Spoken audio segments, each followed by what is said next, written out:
you guys have any doubts or feel that, I'm going through quick, just as usual, just stop me and I'll literally help you guys and sort it out immediately. Okay, perfect.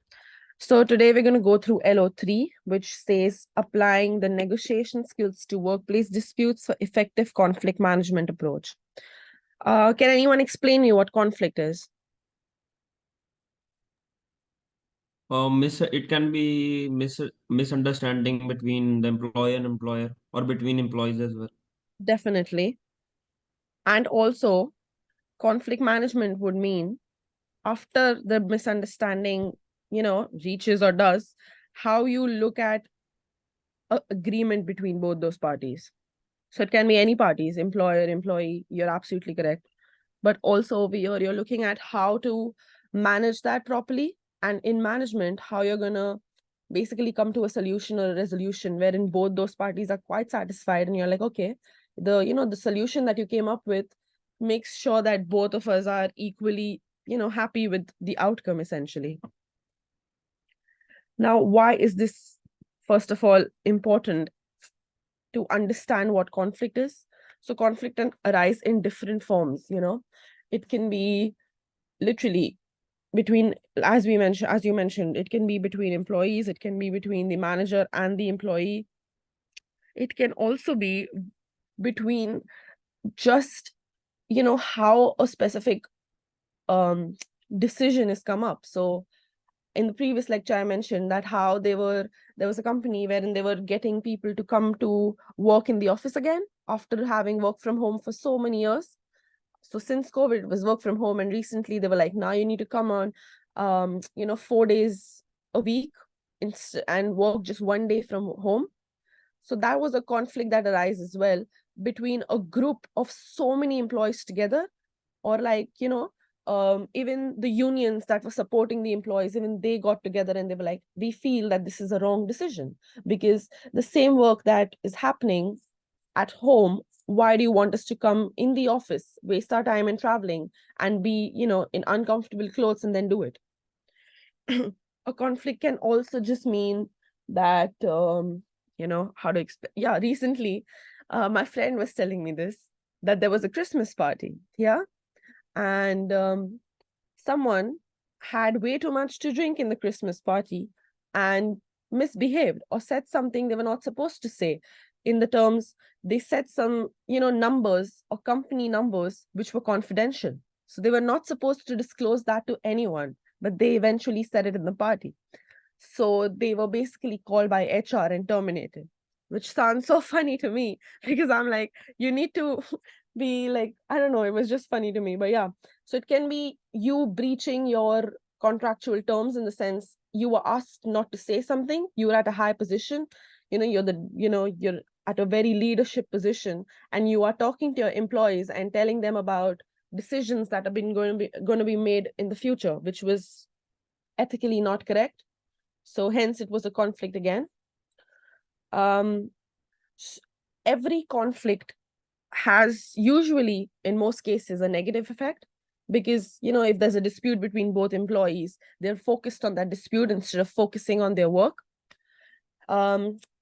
Conflict between manager and employee in terms of, you're not working well, I feel you need to push more. So probably that conflict would get a positive solution in the sense the employee might actually push harder, be like, you know what, I can actually prove this person that I'm a very good hardworking employee. It's just, probably circumstances like, I don't know, my mom was not feeling well, that's why. By the way, Nandesh, how's your dad now? He's fine now. I think he's in normal routine now. That's good to So hear. yeah, thank you for asking. No, I just said this example and I suddenly remembered, so that's why I was like, let me ask him. All right, what was I saying? Yeah, so it can be circumstantial in the sense, someone's kid was not doing fine, mom was not doing fine. That's why they were not able to give in the 100% at work, and they were just not able to perform that well. But now that everything's better, they're like, all right, I can show my manager and prove to him that I'm a very, very hardworking employee. And the feedback that he gave me was absolutely correct, because yes, I wasn't working, up to my mark, but now I'm going to make sure that I do it. So that would be a positive effect of one of the conflicts between a manager and an employee, right? So you need to make sure that you manage conflict and resolve all of these disputes. I have a video for you guys. I'll show you that really quickly, and then we're going to move on with this again. Just let me know if you can't see my screen or you're not audible or something. Potential for conflict to develop. People may find it difficult to work together because they have different values and interests, or because their personalities and attitudes are not compatible. Conflict that is not properly handled can have a negative effect on council activities. It can reduce productivity and affect the morale and confidence of council members. However, well-managed conflict can help to clarify issues. It can create new opportunities for discussion and strengthen relationships among members. Here is a helpful list. Number 1, acknowledge that there is a problem. Clarify and clearly state the concerns, needs, and interests of the people involved in the dispute. Emphasize the ground rules. Adopt a positive tone and a problem-solving attitude. Set ground rules that will help maintain a courteous, respectful environment for discussion. Some of these ground rules could be no interruptions, respect each person's opinion, address the issue and not the person, or each member is encouraged to contribute. Number 3, look for areas of agreement. Start by helping members find common ground. Identify areas of agreement before addressing the differences. Number 4, affirm the value of different opinions. Discuss the fact that different opinions are natural in a group. Help members separate the opinion from the person holding the opinion, and do not allow personal attacks. Focus on the problem, not the person. Number 5, listen to everyone's point of view. Let council members express their opinions and perspectives. People will be more willing to discuss alternatives if you acknowledge and legitimize their right to hold particular points of view, even if you don't agree with them. Number 6, define the conflict early. Make sure you understand the issue causing the conflict and that you are focusing on the right problem. Try to identify any assumptions, expectations, misinformation, or lack of information that may be influencing members' opinions. Many conflicts can be resolved by improving communication and explaining issues carefully. Number 7, create solutions.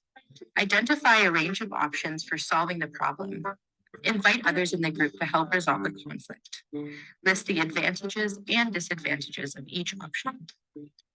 And finally, number 8, choose a solution. Choose the best solution and follow up to make sure that it is carried out. We hope that this list has been helpful in how to resolve conflict. So that gives an idea on effective ways of managing conflict. So one of the points was solve the conflict in the initial stages itself. Basically, in the early stages, make sure that, if you see a conflict, you resolve it at that point. I don't know if you guys remember this example, which I gave during the last lecture, I think. It was, there was, in the organization, there were 2 employees. They were working in the call center department, and they sat next to each other. And the employee felt that, the other one was always bothering him in the sense, you should have said this, you should have read this. Why is this on your screen? He kept, apart from doing his work, this was this extra thing that he kept doing, which bothered the other associate. The associate complained to the manager, but the manager said that it's a small petty issue. I don't think, this should even be brought up. He's just trying to be, chatty with you. He's trying to make conversation, and just brushed it under the carpet, essentially. Slowly, that conflict went to such a big and out of proportion thing that, they started arguing and screaming at each other in the center of the office, which was completely behavior that was not accepted or not you're not supposed to do that behavior in office, because if you behave like that, you're going to be terminated. So in the end, both those associates were terminated. But when they looked through properly, so when HR manages a case, okay, or an employee relation case, it's an ER issue, right? That's what we name it. What our job is not just look at who is, they made a mistake, they need to be terminated, but also look at the seed of that mistake. So from where did this start, and why did this go so out of proportion? Because obviously they must have spoken to the associates, and the associates were like, we already spoke to the manager before, she did nothing. That's when they went through the mails and, they spoke to the manager, and the manager confessed that, what, I thought this was a small issue, never expected it to go out of proportion. That's where the manager was terminated as well. So that to explain that, if they would have made a step in the beginning, it wouldn't have gone so out of proportion. If in the beginning they would be like, what, let's just change your seats. You don't need to sit next to each other. The simplest resolution to conflict, okay? But of course, if the manager refuses to do that, that's when the conflict goes so out of proportion. So it's so important to manage conflict and resolve those disputes correctly, and also come to a negotiation wherein both those parties are satisfied. You can't be biased when you're trying to manage conflict, especially in workplace. And also look at, there are different policies that are listed in the organization. So if there is a dispute between, a manager and an employee, wherein the manager has been saying that, this employee, I have been trying my hardest, been pushing him, been asking him to get better, improve. I've made PDP plans are personal development plans. I think it's further on, we're going to talk about PDP as well. I think it's in the next module. We'll have a look, you'll understand. So what these plans essentially are is the managers make personal development plans, self-explanatory for you to push and make sure that you're better. Those plans will include a weekly divided schedule wherein how you're going to perform every week. And after the end of the week, for example, probably, on a Friday or a Thursday, the manager is going to talk to you and be like, tell me what was difficult this week and tell me how I can help you to, get a better outcome or a better, just do better in your work, right? So after that also, that's a 4-week plan, usually. Sometimes it's 3 months as well. It depends on the nature of work and how long the associate is going to take to adapt to the plan. Usually a month. If the associate still doesn't improve or still doesn't show signs of improvement, in the sense, they're trying to make an effort, or they are trying to push through actually, but it's getting hard for them because they probably have a kid and, they have many other responsibilities. That's when, you see, if you don't see any changes, that's when, there's a conflict between them. And the manager's like, I'm going to look at termination of this employee because they're not working to the standards that they need. So the employee might come back to HR and be like, I feel that this is unfair because my manager clearly knew that I don't know, I was pregnant, or I was having health issues. I was suffering from, say, major health issues, say cancer, and I had to go to weekly doctor appointments, and that was stressing me out. And for that, he made a PDP plan or a personal development plan, but he did not make flexible work arrangements for me. So it did not work simultaneously. My flexible work arrangements would include one day going to the doctors and coming back. He never let me do that. So, they can basically give reasons to HR wherein there's an ER case going on. So when I used to take ER cases, in my head, it felt like a little court case because you're sitting in a room, both parties are sitting beside you. Sometimes it's only you're talking to one party first, then the other one, because you want to get the opinion from one and then speak to the next one. After that, you're discussing among them how you need to resolve this and how the manager could probably, give some more flexible work arrangements to her and then give her a PDP plan to explain how to push through. So there are different factors taking place where you're managing conflict and resolving disputes. Negotiation skills are really important. So definitely talking to both of them, coming to, a common ground, explaining them why it's important to resolve this and not drag it. Sometimes associates are just not going to understand and be like, no, I'm not going to listen. Why should I negotiate, or why should I be the one who is suffering? We need to explain them how, we need to be tactful while doing that, and explain that both of y'all are going to probably gain or lose while coming to a common consensus. So, that's how you resolve dispute. So there are different concepts of negotiation. So obviously, to be a good negotiator, obviously communication skills are a must. Listen to both parties, or listen to whatever parties that are there, so that you understand their perspective. Don't be biased. Show empathy while you're listening to them, because everyone feels that, I believe that everyone feels their problems are the most important. If I'm going through something in life, I'm going to think, oh, this is the worst thing that's ever happening to me.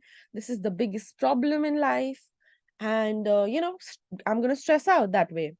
Whereas someone else might think, their problems are bigger. So if I am having, say, money issues, I'm going to think that's the biggest problem for me in my life. Whereas if someone's having health issues, for them, that's the biggest problem, right?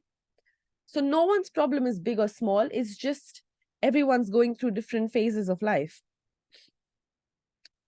You need to put and use proper language. Obviously, understand if, an associate or an employee is not able to lead on a lot.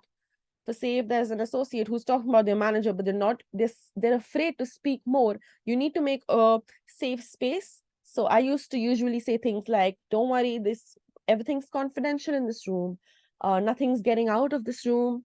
You can speak whatever you want freely, and you can tell me everything. No one's going to be in trouble just because you said something, so that they have this safe space wherein they feel comfortable enough to say whatever they want and get everything out of their chest, essentially. And also build a connection with them, because, if they feel that you're an unknown HR person, obviously they're going to think that, you're going to take action against everything that you're going to speak. So build a connection with them, talk to them, and tell them that you're here to help them out and not their, enemy or something. And then obviously, if they are bringing up points, get counterpoints, in the sense, if they're saying that, this is how I behaved, instead of just accepting that, all right, let's move on. I think it's important to show them that, maybe this was wrong, and we feel that, you could have taken this approach. That would have been better. If you did this, then we wouldn't have been here. Show them that why, and, justify whatever you're saying. And then obviously you have to have good judgment skills, because you're essentially making a decision which is going to impact not just two associates, but also the further decisions that are going to be taking place in the organization going forward. So that's really important. Negotiation process. So I'm just going to quickly go through this one. Obviously, before the meeting, you prepare, you gather all of the information you need. You understand about, all of the parties involved.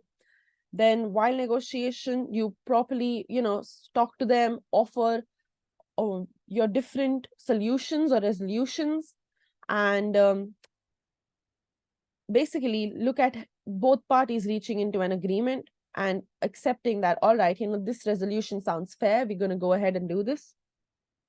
I explained, a resolution that could have been resolved through proper negotiation, but I'll explain one case which was resolved through, a successful case, essentially. So there was this associate in the organization, and she was working with data. I want to say IT, but it was kind of data management. So not essentially IT. I'm forgetting the exact job role of her case, but anyways, she worked with data, all right, and she was in a team of 11 team members, and she had one manager above her. So the manager essentially was working from home full time. He never came into the office, whereas the team members were working hybrid, wherein they came to the office thrice a week and worked from home twice a week.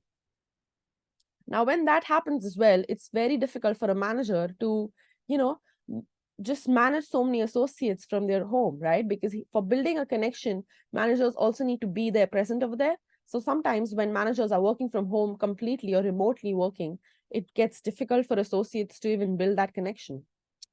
Anyways, she was one of the 3 women in that team. So she was, and what happened was that there was someone who got newly hired inside the team, and she was talking to them, and she realized that they were on a higher salary than what she is, and she was working in that team for the last 4 years. All right.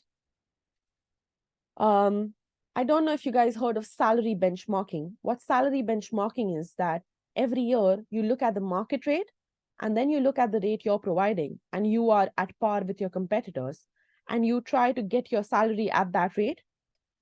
But associates who have probably joined before COVID or probably 6-7 years before, I feel that their salaries would usually be on a lower scale because the salaries after COVID boosted up, especially for data and IT departments. So she basically came in before COVID, and she was at that pay. And obviously your company is not going to voluntarily be like, okay, we have looked at, salary benchmarking and we feel that you're on a very low pay, so we're going to increase it. No company is going to do that, right? Yes, she was given bonuses every year. Yes, she was given a pay rise of 6% every year, but it still did not come to that level at which the new associate was getting paid.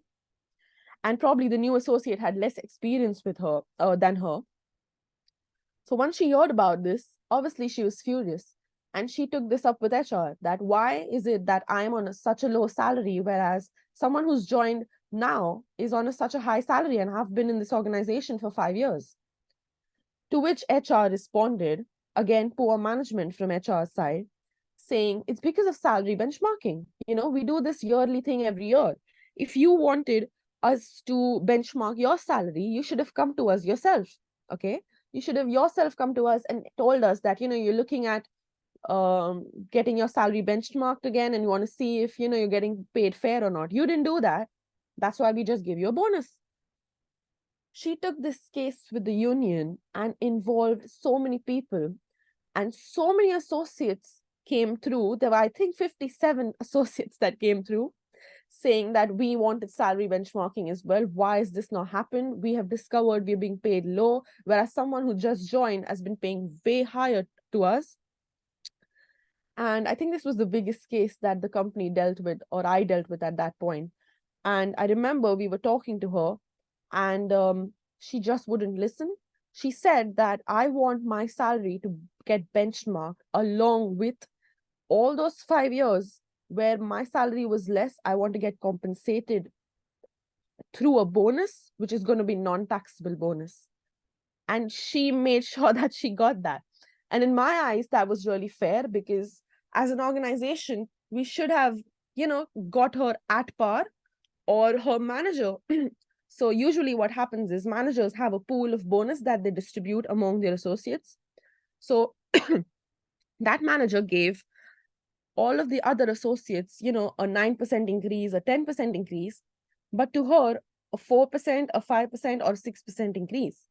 To which again, she had an issue with the manager as well, saying, why couldn't he be equal? Or why couldn't he see that my salary was lower compared to everyone in my team and make my bonus higher, so that slowly and steadily through the years, I get at par with them, right?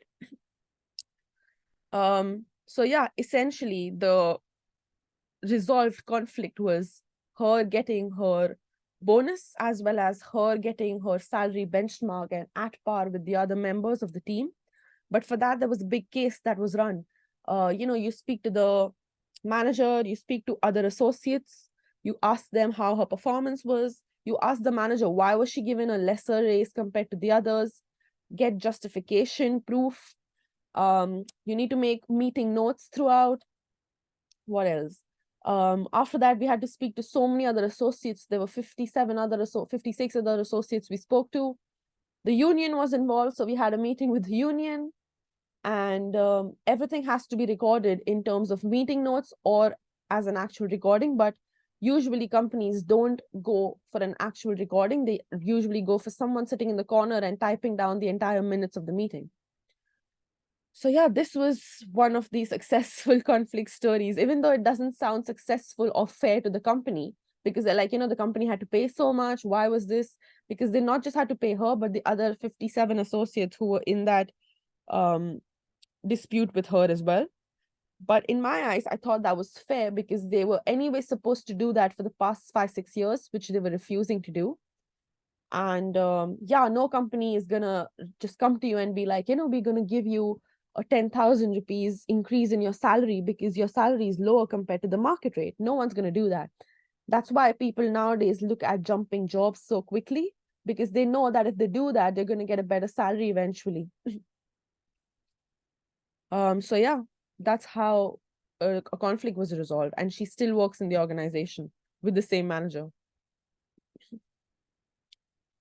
So what happens through effective negotiation is essentially, firstly, you reduce the tension.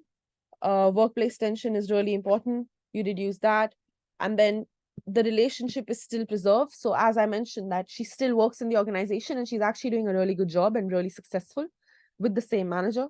So yes, there was a conflict, but the mature way of handling it, if people do that, then things can be sorted without, ruining any relationships. Whereas the immature way would be, pointing fingers and be like telling her manager, why would you do this? Or calling her, I don't know, sexist, saying, I'm a woman, that's why you give me less. So, she was mature in her approach. That's why that helped out. Sorry, I was drinking water. And then again, look at creativity when you're resolving conflict. Always look at creative solutions, not just the basic solutions. And look at win-win outcome for both the parties. Like everyone should be satisfied at the end and come, to a ground wherein they're like, this sounds like a fair, resolution. I think I'll take it. So yeah, negotiation is really important. And as an HR personnel, you should have those skills, which is, people management skills, empathy, negotiation, few important skills always. Now, how to look at different conflict management approaches. We spoke about this. Good conflict management is going to help. We saw the video wherein they had the different lists of how to approach conflict and manage it. So benefits of conflict would obviously, a good conflict management would include, good communication, collaboration between associates, and come up with creative problem solving and win-win outcome. Then the challenges would be how, to be assertive at the same time cooperate with them, because as an HR person, you can't be a pushover. You need to be assertive in your approach and be like, no, this is what I feel is correct. And this is what I feel that you have done wrong. Yeah. They need to understand if they are in the wrong, that yes, you're in the wrong, but we are still giving you a chance to talk it through and resolve this conflict. Sorry, guys, give me a second.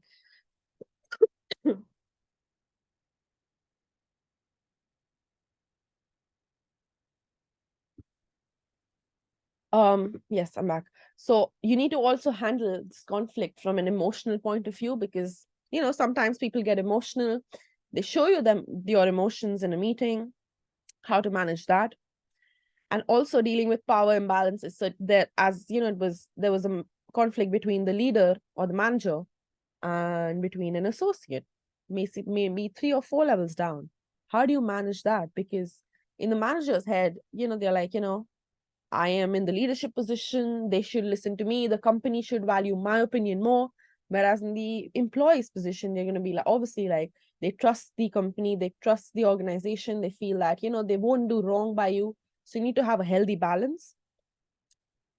And managing high stake negotiations. So you have stakeholders in the organization, basically individuals who are at a very high position. Because they're at such a high position, they also have, I don't know if you've heard of this, the company issues shares to your associates as well once you reach a higher position. So you have company shares as bonuses, company shares that you can utilize, sell, do whatever. once you reach a high leadership position, and probably you're in the company since 10 years and you've been getting all of these shares, you have a pool of shares, you come up to a high stake position essentially, wherein you are in the leadership position in the organization, but you're also a high stakeholder because you have so many shares in the organization. So how to manage such people? Because, a stakeholder can be like, you're not doing right by me. I might sell all my shares, even though the price is less, which might cause essentially a loss in the long term. So just giving you a very varied example, actually. If I go into the complexes of it, it'll get too long. So yeah, you need to make sure that such people are managed effectively as well. Now, I spoke about a successful conflict resolution and how that was really important in the case. Because if that didn't happen, in the sense, if her salary wasn't benchmarked, she would take it to a court case and that would go way out of proportion, and probably the company would suffer a lot in terms of, that essentially what happens, if a company is going through something, it goes so out of proportion, it's on social media, on news, everywhere. So yeah. We spoke about negotiation skills already, but this says mediation, collective bargaining, individual conflict resolution. Basically, mediation is talking to both parties. Collective bargaining is talking to both of them and negotiating on a proper, on an agreement, essentially.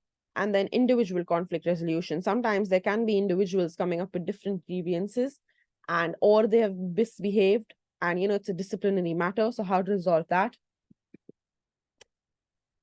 And then, look at negotiation and resolution properly and critically, and essentially come to a conclusion at the end.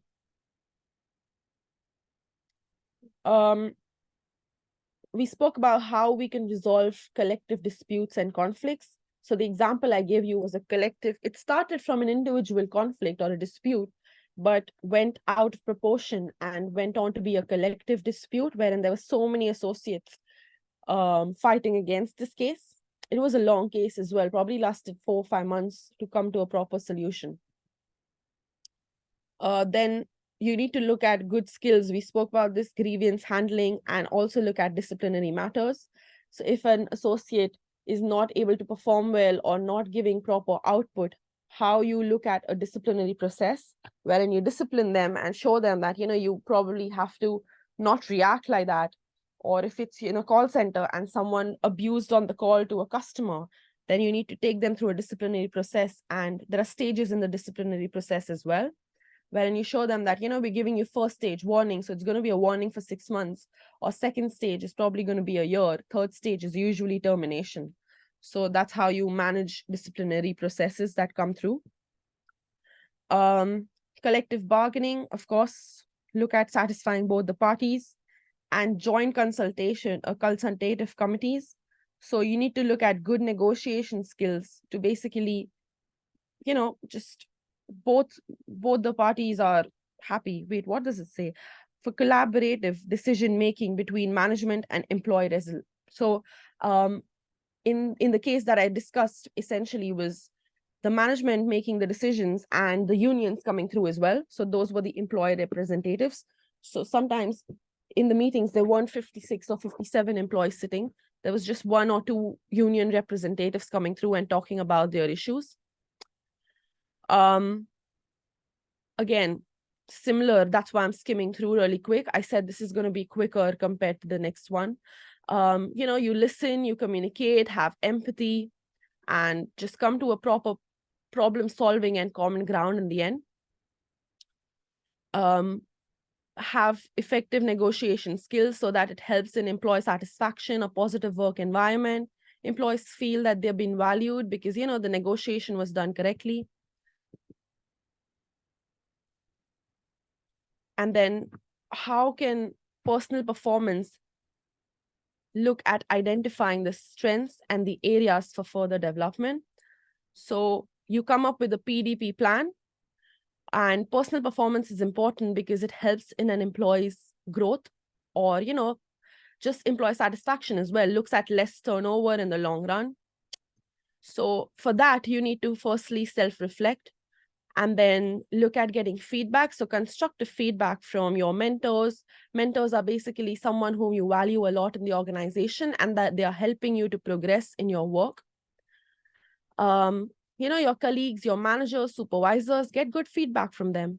Then look at performance matrices. We spoke about performance matrices and how data is used to track and manage performance.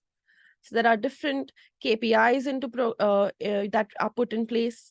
And, you look at how many achievements the associate has made, and also look at different areas that they might need to improve or do better.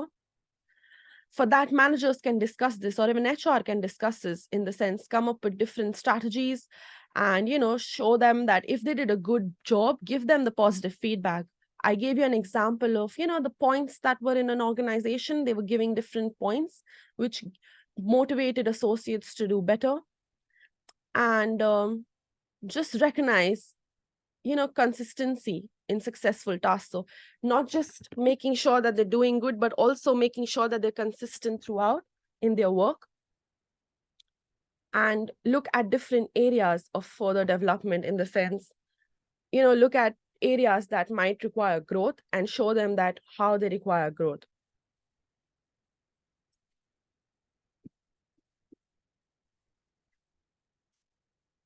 Guys, give me 1 second. I'm going to just take a 2-5-minute break and I'll get back. Is that okay? Just 5 minutes and I'll be back. Okay.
Hi guys, are you here? I'm back.